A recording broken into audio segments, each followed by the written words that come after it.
কুমিল্লায় গোমতী ছাড়া অধিকাংশ নদ নদীর পানি বিপদসীমার নিচে নেমে গেছে। আগামী ২৪ ঘন্টায় বন্যা পরিস্থিতি অনেকটাই স্বাভাবিক হয়ে আসবে বলে জানিয়েছে বন্যা পূর্বাভাস কেন্দ্র। মঙ্গলবার দুপুরে এক ব্রিফিংয়ে পূর্বাভাস কেন্দ্রের নির্বাহী প্রকৌশলী সর্দার উদয় হাসান এ তথ্য জানান। দেশের পূর্বাঞ্চলে বন্যাক্রান্ত জেলার সব কয়টি নদীর পানি সমতলে হ্রাস পেয়েছে। গত ৭২ ঘন্টায় ১৩টি পয়েন্টের মধ্যে ১২টিতে পানি রয়েছে বিপদসীমার নিচে। একমাত্র গোমতীতে পানি প্রবাহিত হচ্ছে বিপদসীমার ১৩ সেন্টিমিটার উপর দিয়ে। বুধবারের মধ্যে তা নেমে যাবার আশা করছে বন্যা পূর্বাভাস কেন্দ্র। বন্যা পূর্বাভাস কেন্দ্র আরও জানিয়েছে, পূর্বাঞ্চলের যে জেলাগুলো বন্যাক্রান্ত ছিল সেগুলো পরিস্থিতির অনেকটাই উন্নতি হচ্ছে।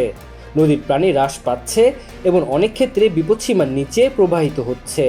এদিকে স্থিতিশীল আছে ব্রহ্মপুত্র, যমুনা, গঙ্গা, পদ্মা, সুরমা, কুশিয়ারা নদীর পানি।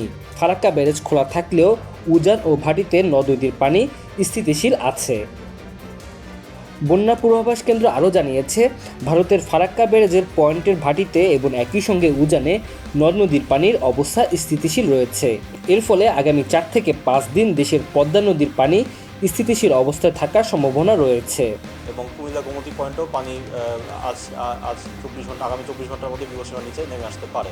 তো এর ফলে অনেক জায়গাতেই বন্যা পরিস্থিতির উন্নতি হয়েছে এবং পানি কমার যে বর্তমান ধারা দেখা যাচ্ছে সেটি আগামী ২৪ থেকে ৩৮ ঘন্টা পর্যন্ত অব্যাহত থাকার সম্ভাবনা রয়েছে।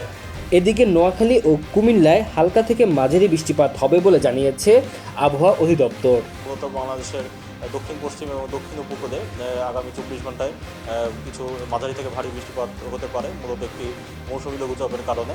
সমুদ্র এলাকায় এরই মধ্যে ৩ নম্বর সতর্ক সংকেত তুলে নেওয়া হয়েছে।